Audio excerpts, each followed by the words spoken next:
jetzt deine Stimme ab? Wenn ja, dann tritt für mich ein, so wie ich für dich eingetreten bin. One of the most shocking aspects for anyone first learning about the Nazi regime is the staggering amount of information that we have today, much of it produced by the Nazis themselves. This regime, which thrived on secrecy and fear, ironically left behind a mountain of evidence that exposes the true horrors of their rule. In today's video, we'll explore 5 infamous documents that provide a chilling insight into the darkest chapters of the Nazi era. Not all of these documents are written on paper. One, in particular, is an audio recording from October 1943, captured in Poznań, Poland. This recording holds the voice of SS Reichsführer Heinrich Himmler as he speaks to a group of SS officers. Evakuierung, die Ausrottung des jüdischen Volkes. Es gehört zu den Dingen, die man leicht ausspricht. Das jüdische Volk wird ausgerottet. Das hat Ihnen jede Partei genossen. Ganz klar steht in unser Programm drin. Ausschaltung der Juden, Ausrottung, machen wir Kleinigkeit. It's a document of unimaginable horror, now preserved in the U.S. National Archives. But before we get to that, let's dive into some of the other critical documents that reveal the twisted workings of the Nazi mind.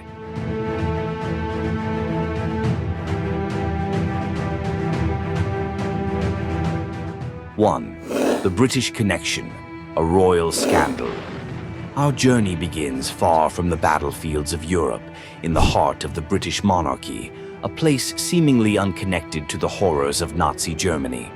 But as we peel back the layers of history, we discover a scandal that rocked England in 1936, with ripples that extended into the Nazi regime's ambitions. For over 4 decades, the British monarchy has endured numerous scandals. From the sensationalized accounts of Princess Diana's tragic death to the more recent controversies involving Prince Harry, Meghan Markle, and Prince Andrew, the royal family has always found its way into the headlines. However, none of these scandals can compare to the seismic shock caused by King Edward VIII and his affair with American divorcee Wallis Simpson.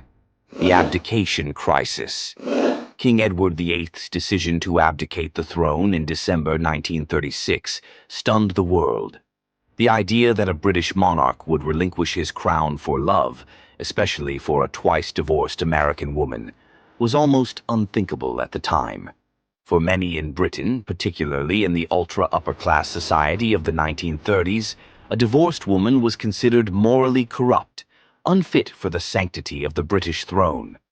But what were the broader implications of this abdication?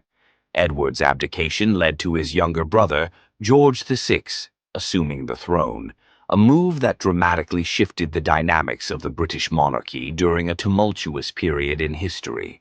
George VI, despite his initial reluctance, would become a symbol of British resilience during World War II, a stark contrast to his brother's perceived sympathies towards Germany.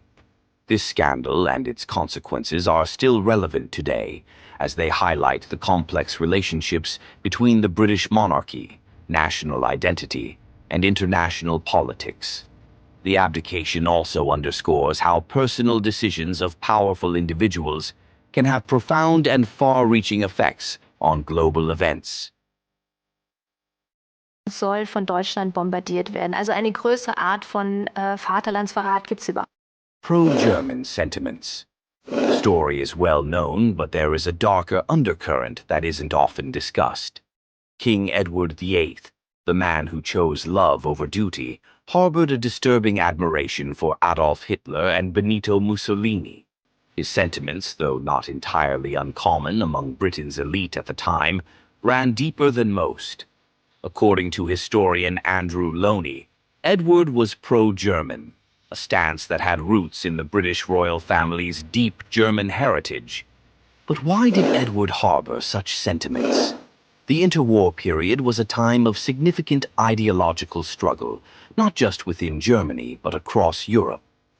Eduard von Coburg ist eine interessante Figur, weil er natürlich aus der Royal Family stammt. Also seine Großmutter ist Queen Victoria. Er ist eigentlich Brite, kommt dann aber als Teenager nach Deutschland und ist ein ganz großer Unterstützer von Hitler schon sehr früh.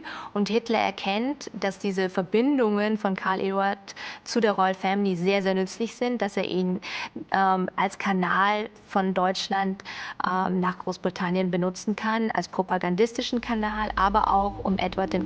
Persönlich näher zu kommen. The Treaty of Versailles, which ended World War I, imposed harsh penalties on Germany, leaving it economically crippled and politically unstable.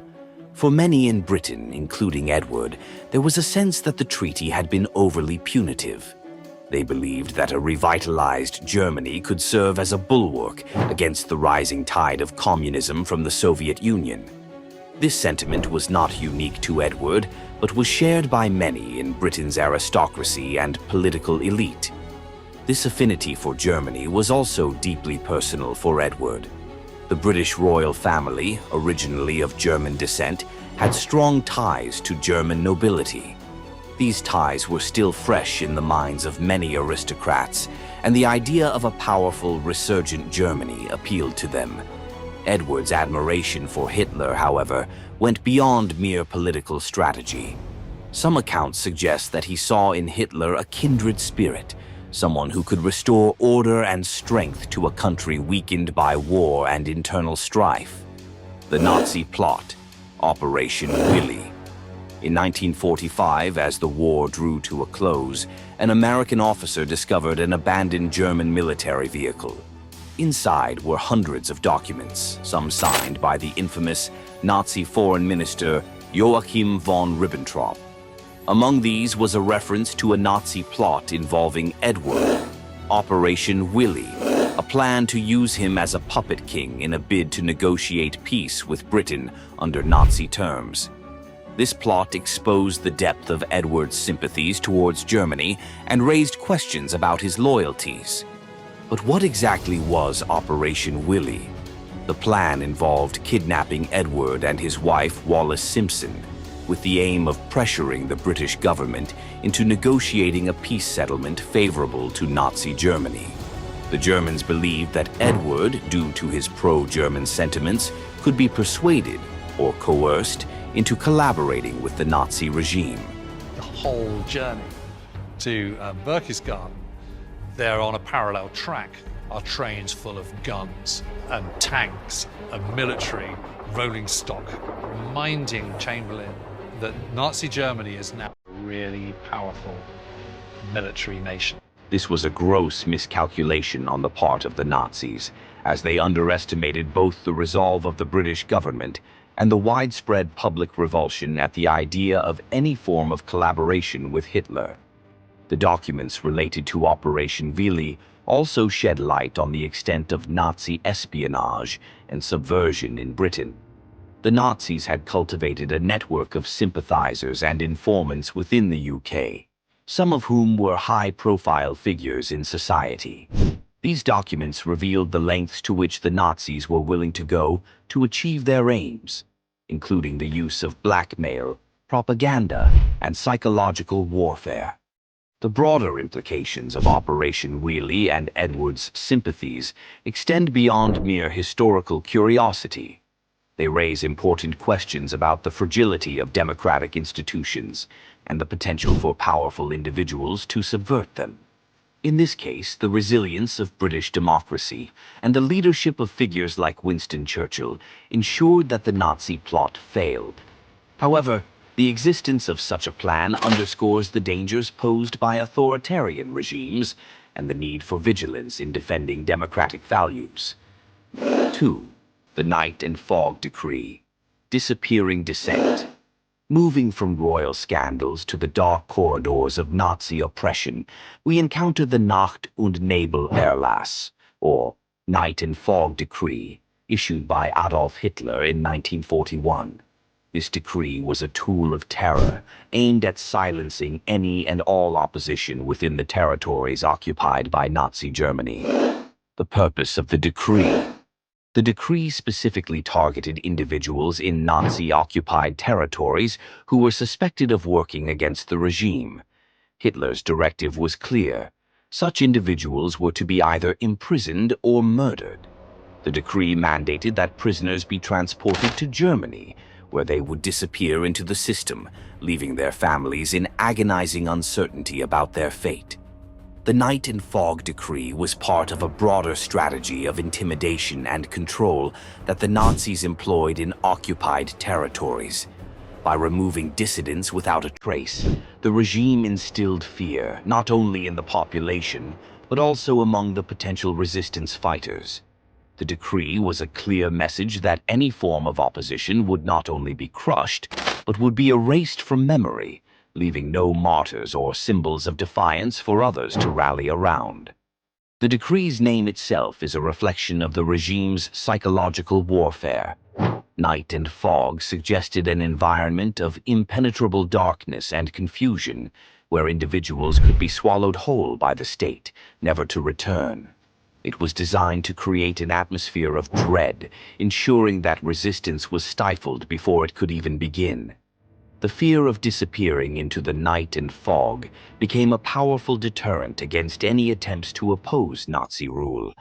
Impact and implementation.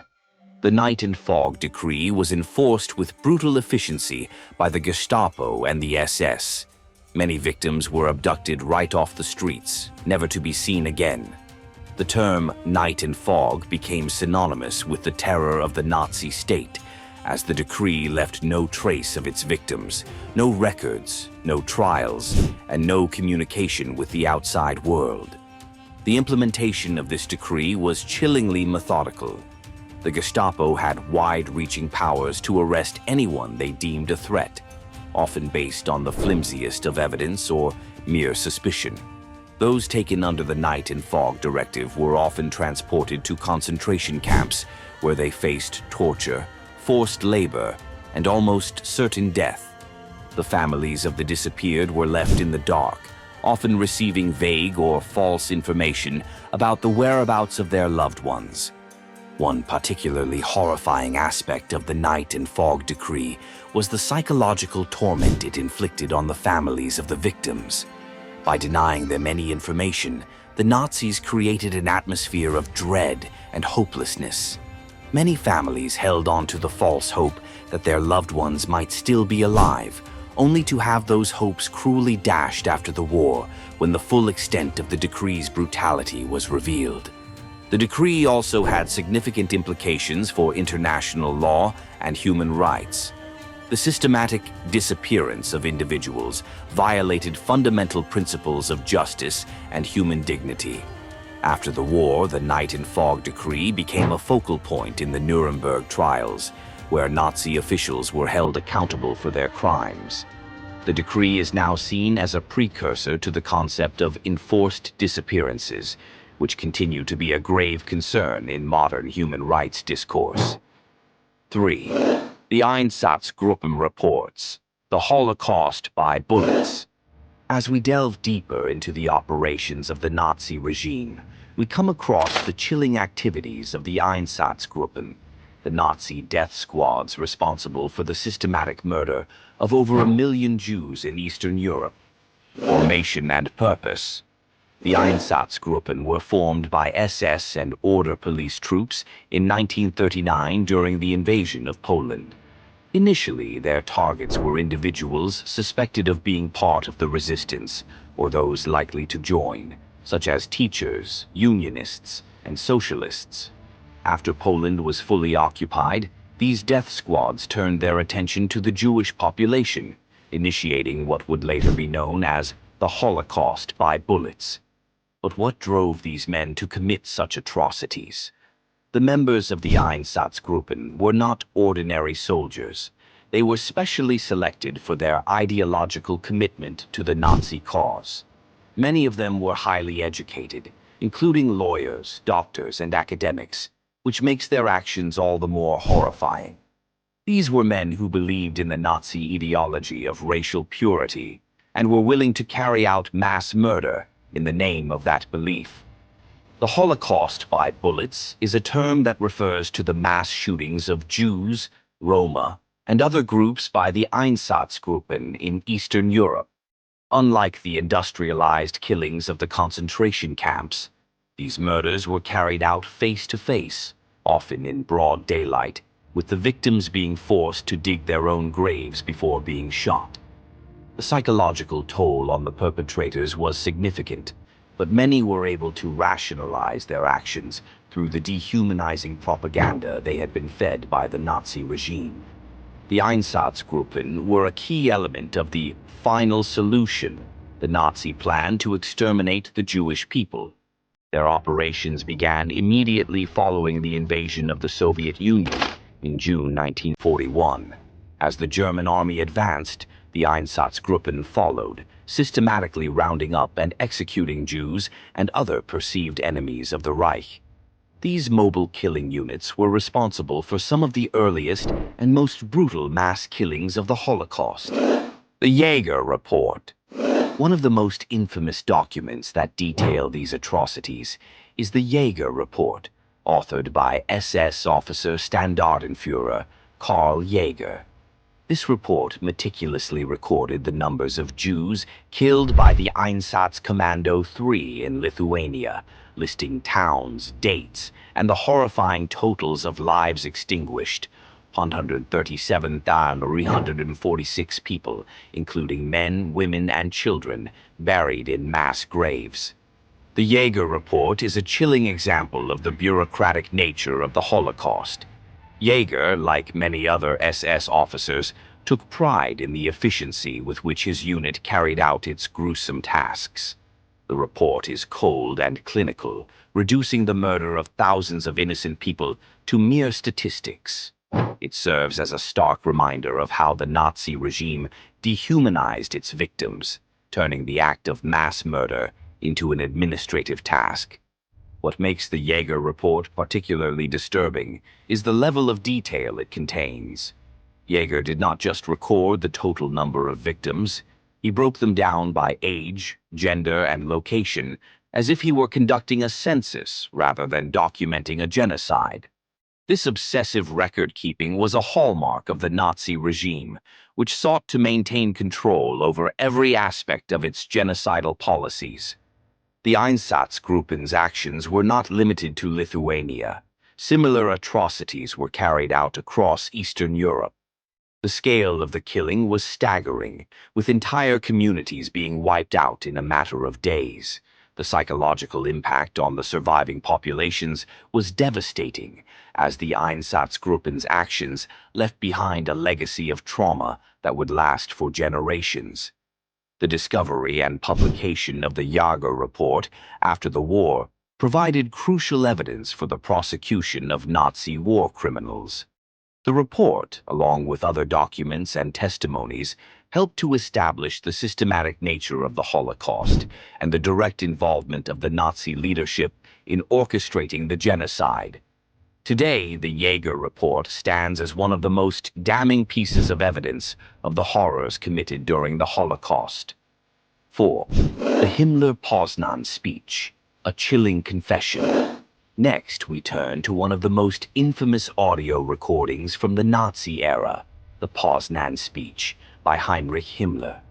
This speech, delivered in October 1943, is one of the few instances where a high-ranking Nazi official openly discussed the extermination of the Jewish people. The content of the speech. In this speech, Himmler brazenly discussed the ongoing genocide, referring to it as the final solution to the Jewish question. He boasted about the SS's role in executing this plan, claiming that despite the brutality, they had remained decent men. His words offer a disturbing glimpse into the mindset of those who orchestrated the Holocaust. The speech was delivered to a group of SS officers, many of whom were already deeply involved in the Holocaust.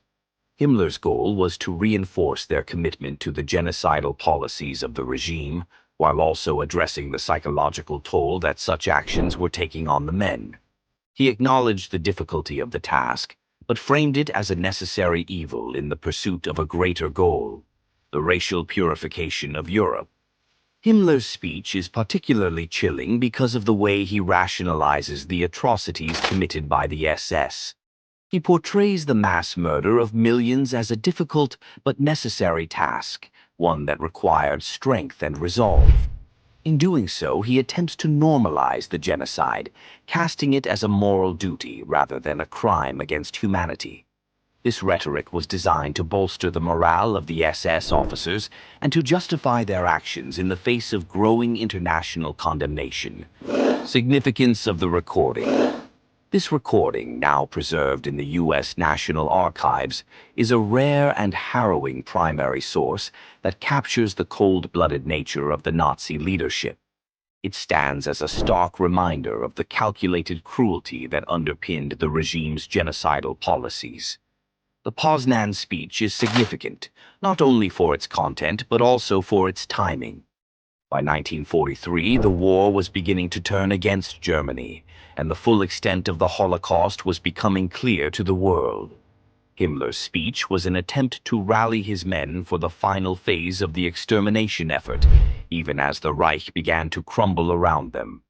The speech is also notable for its frankness.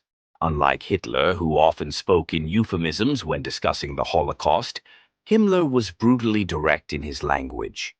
The fact that this speech was recorded is also significant. The Nazis were meticulous in documenting their actions, but they were also aware of the need to maintain secrecy. The existence of this recording suggests that Himmler was confident that his words would never reach the ears of the Allies. It is a testament to the hubris of the Nazi leadership that they believed they could commit such atrocities without ever being held accountable. The recording of the Poznań Speech has also had a lasting impact on the way historians and the public understand the Holocaust. It provides a direct and unfiltered insight into the mindset of one of the key architects of the genocide, helping to illuminate the motivations and justifications behind one of history's greatest crimes. The speech remains one of the most important pieces of evidence of the deliberate and systematic nature of the Holocaust. 5. The Führer bunker documents. Hitler's final days. Finally, we arrive at the last chapter of the Nazi regime, the final days in the Führer bunker, where Adolf Hitler dictated his last will and testament. These documents reveal a dictator who, even in his final hours, remained delusional and obsessed with his legacy. Hitler's last will. In his will, Hitler bequeathed his art collection to a gallery he imagined would be established in his hometown of Linz, Austria. He also left various items to his close staff and appointed Navy Chief Karl Dönitz as his successor, having lost faith in his former top men, Hermann Göring and Heinrich Himmler, whom he now considered traitors. The will is a fascinating document because it provides insight into Hitler's state of mind during the final days of the war. Despite the overwhelming evidence that Germany was on the brink of defeat, Hitler remained fixated on his vision of a Nazi future. His choice of Dönitz as his successor reflects his belief that the war could still be won at sea, even as the Allies closed in on Berlin from all sides. The absence of remorse. What is most striking about these documents is their tone. There is no trace of remorse, no explanation or justification for the Holocaust. Hitler approached his will as if he were merely managing his estate, oblivious to the unimaginable suffering he had caused. This lack of accountability offers a chilling insight into the mind of one of history's most infamous figures. Hitler's final days in the Führer bunker have been the subject of much speculation and debate. The atmosphere in the bunker was one of despair and resignation, as the reality of defeat became impossible to deny. Yet, even in this environment, Hitler clung to his delusions, refusing to accept responsibility for the catastrophic consequences of his actions.